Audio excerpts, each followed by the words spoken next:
Hello Pisces, Sun, Moon Rising, and Venus Signs. Kamusta kayo? Sana po nasa mabuti kayong kalagayan.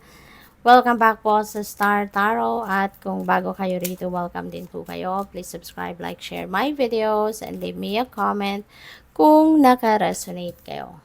So, love is set to sizzle. The chance for romance is high for those seeking a connection. So, love is in the air. Romance is in the air.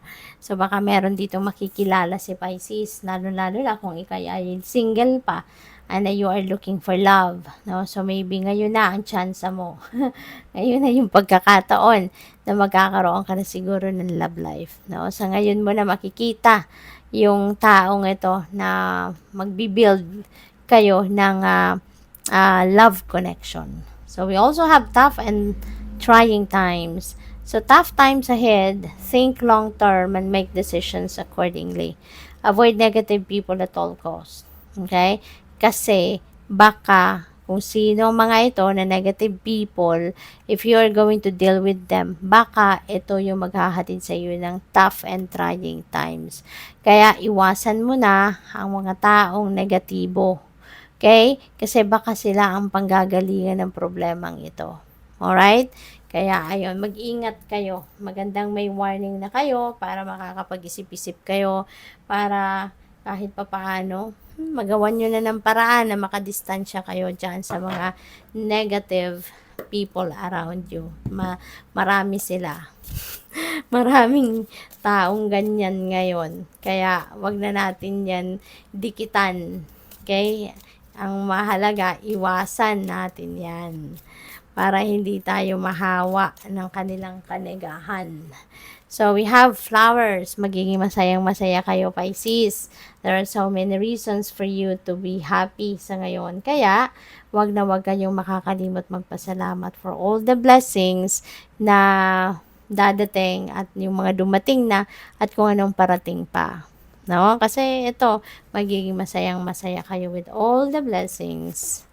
So, we have career. Maaring merong bagong career or meron kayong bagong career path, meron kayong career advancement, maaring meron kayong opportunity dito, no? Para mas maging maswerte kayo sa inyong karera. So, we also have goldfish, increase in material wealth or spiritual growth. So, madadagdagan ang inyong pera, ang inyong kayamanan. So, napakaganda. 'Di ba? Swerte ninyo. At hindi lang yan. Pati spiritual growth ay maaaring dumating na din sa inyo. Kaya mas magiging masaya kayo. Kasi you will be happy materially. Mga material possessions ninyo, magiging masaya kayo with that. Pati na rin yung nararamdaman ninyo in the inside. So we have stored, there is a news of a birth or a new business opportunity. So baka meron kayong mababalitaan ngayon. Kaya siguro kayo magiging masayang masaya. Ano? Kasi meron kayong mababalitaan na nanganak na or baka manganganak pa lang. Or baka meron ditong makakapaghatid ng balita sa'yo about business opportunity. So excuse me lang po, saglit lang. So, hello po, Pisces. Pasensya na kasi nagtuloy-tuloy na akong mag-reading hanggang sa natapos ko na. And then when I reviewed, wala na pala siyang sound, no, nung bumalik ako simula dito sa Turkey card. Kaya, ayan, hindi ko na to babaguhin. Ito lahat ng nakalatag nating mga cards. Kaya I will just, babalikan ko na lang po, no, starting from Turkey. So, sabi dito, someone is behaving stupidly. So siguro, meron ditong magpapainit ng ulo ninyo, kasi pwede rin na yung taong ito could be, alam mo yon, hindi rin maganda ang gising siguro, yung ganon. Kaya, he or she is going to behave stupidly in front of you. So, as much as possible, no, para hindi na masira yung diskarte ninyo, para hindi na masira yung happiness na meron na kayo, magagandang balita, so, at saka material wealth, para hindi na to ma-sabotage, no? Para hindi ito masira. Sana, pagpasensyahan na lang. Okay? Wag na kayong magalit, wag na kayong mainit ang ulo dito kasi that will turn into something negative, 'di ba? Na pakiramdam ninyo. So as much as possible, patience na lang, no? Para hayaan niyo na lang ito. Let that person be. Kung kaya niyo naman na kontrolin ang emosyon ninyo, kontrolin yung galit, yung inis, yung buwisit ninyo, 'di ba? So we also have good fortune energy, which is really beautiful kasi talagang maganda, no, ang lahat ng ito na mostly of your cards napakagaganda. So meron kang material wealth, masaya, may magagandang balita, meron kang swerte. At ang good fortune energy na to, it's not only swerte sa isang parte ng buhay ninyo lang, but this could be in various areas of life. Pwedeng sa pera, siswertehin kayo, pwedeng sa pamilya, sa mga kaibigan, sa trabaho, career, business, and other areas of life, no? Kasi we never know kung sa buong ano ninyo to, sa lahat ng areas of life ninyo, ito kakapit na good fortune na ito. But definitely, you are so blessed, no? Kasi magiging masayang-masaya ka talaga because of this good fortune as well. And triumph over troubles and obstacles. See? Ang daming blessings na dadating sa inyo sa ngayon, ano? And this is not only going to last for few days, but maaari din na ang iba sa inyo din dito, maaaring kasi energies are fluid, 'di ba?